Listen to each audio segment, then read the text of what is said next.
Hello everybody, my name's Ashley and welcome to my YouTube channel. For today's story time, I thought that I would do something that's a little bit more spooky, I guess, because it is October and then this video will be going up the day before Halloween. So I just thought that it would be interesting to do a little bit more of a spooky video. Okay, so this story is, as you can read by the title, about my Ouija board experience. And it's just kind of crazy and scary, so I'll just get into it. This happened, I can't remember if it was the end of my sophomore year or if it was sometime in my junior year. We had a snow day that had canceled school, like if you know what a snow day is, then yeah.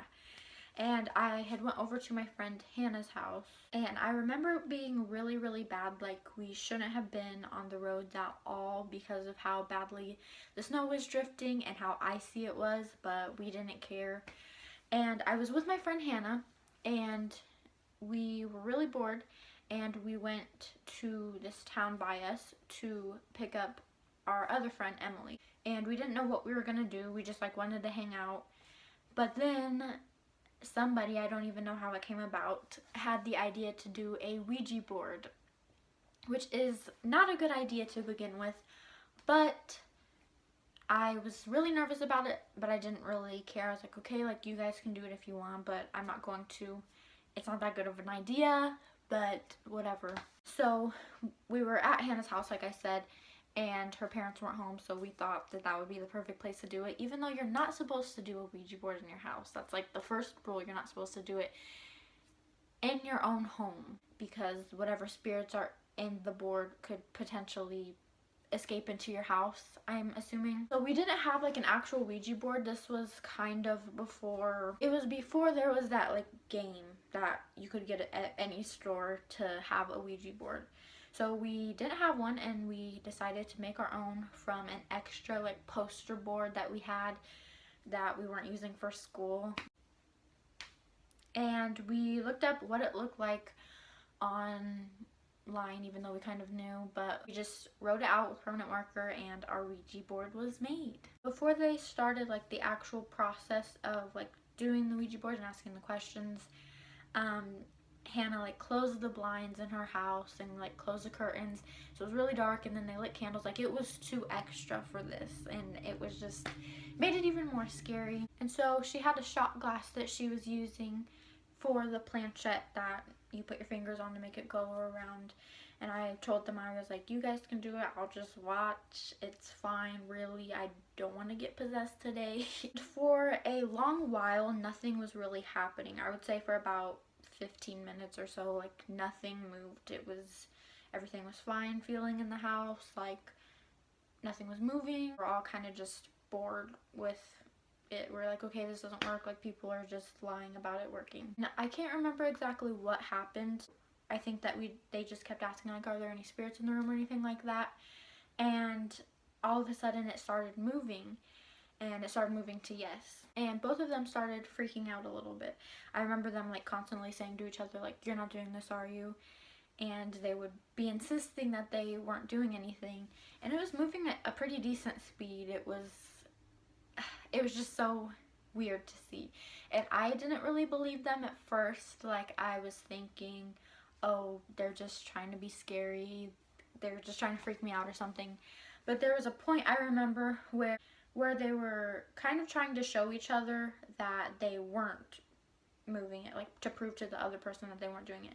So at one point I remember Anna and Emily had like just one finger on the planchette. There was one moment where they both briefly had their finger just a tiny bit off of the shot glass, and it was still moving. Like, I swear, like, that happened. It was so scary. I was like, okay, like, this is real. They're not just kidding about it. So after a while, like, they started asking questions that were kind of more person specific. Like, for example, Hannah asked if she could talk to her grandma, and I think that she said her grandma's name was Evelyn, which we'll kind of not really see in this like next part. But yeah, she asked if she could talk to her grandma, and so at first the planchette went to D, which we were like, okay, that doesn't really have anything to do with, but we thought that it could have been like the east though, but it distinctly stopped on D and then it went to E. So we were kind of freaking out. We were like, okay, this could either spell like demon or devil or something like that. So you guys need to stop playing like right now. So they kind of got freaked out and they just said goodbye right away. So we were all freaking out. We're like, how did that just happen? What's going on? I don't understand. And we kind of looked more into it and we were like, okay, like maybe it was trying to spell something else, like who knows, you guys can just try again, like it's not that big of a deal, even though it kind of is.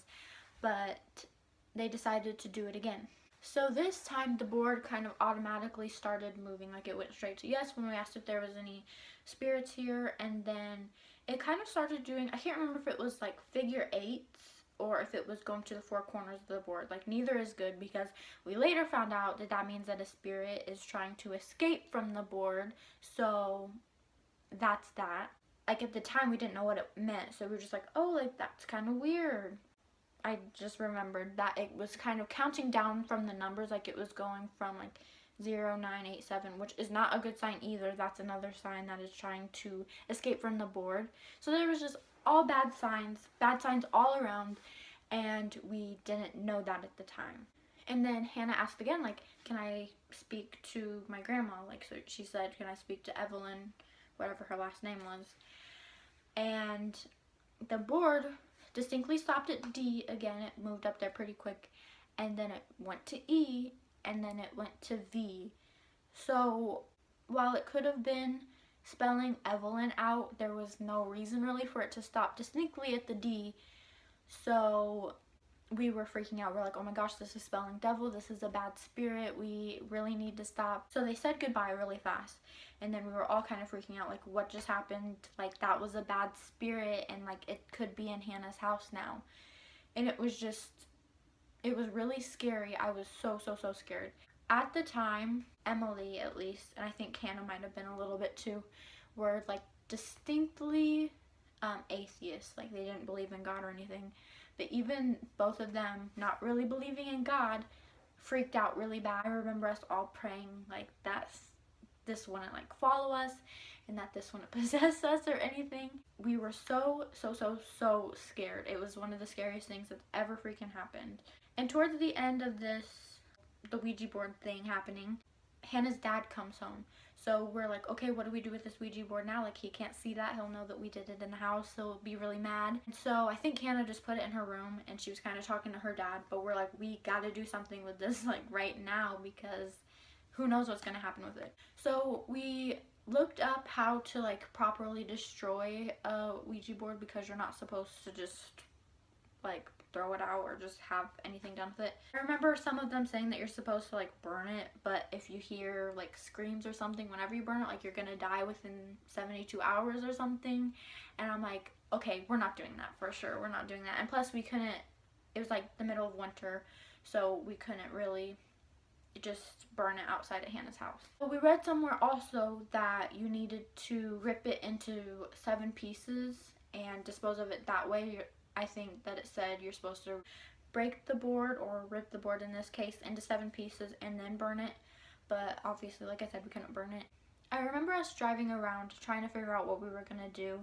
And for some reason, we said that we were going to go to Burger King, which was like a town over. So we did go to Burger King and we ripped it up into the 7 pieces and put it in the trash can there and went inside and had a nice meal.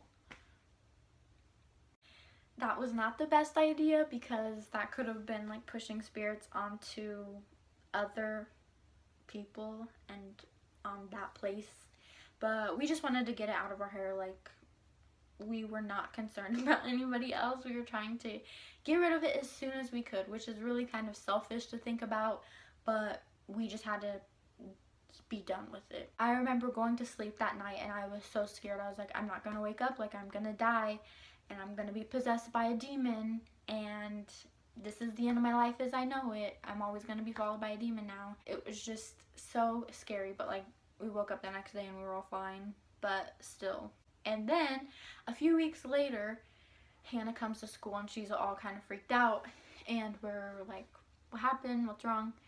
And she tells us that the planchette, so the shot glass that they use, she had it in a cabinet in her kitchen. It was on like the top shelf behind other shot glasses. So it wasn't at the edge or anything. It was just like in the back. And she told us that when she woke up that morning or something, that shot glass had somehow made its way up to the front and fell on the ground and busted. So I don't know what that means necessarily, but the breaking of like a planchette or anything that deals with the Ouija board, like what you use to move it, I don't think is a good thing. That's been like 2 or 3 years now, so what's done is done, I guess. Hannah hasn't said anything recently about anything possessing her house or weird things happening, but who knows if it's still there or not. It's just really, really scary to think about. So the moral of the story is don't use a Ouija board, no matter how fun you think it's going to be. And no matter how cool it may seem at the time, it's not a good idea ever, I don't think. They're kind of fun to do just because you can learn certain things, but it's not worth the chance of like getting possessed or anything like that. You know what I mean? Like, it's not worth it. It really isn't. So yeah, thank you for watching this video. I hope you liked it, and I hope you enjoyed hearing about my pain and my anxiety for like a month due to this demon. But if you like this video, you should give it a thumbs up. That would be really cool. And if you'd like to subscribe, go ahead. Like, that would be really nice too. Thank you for watching once again, and hopefully I will have more videos for you soon.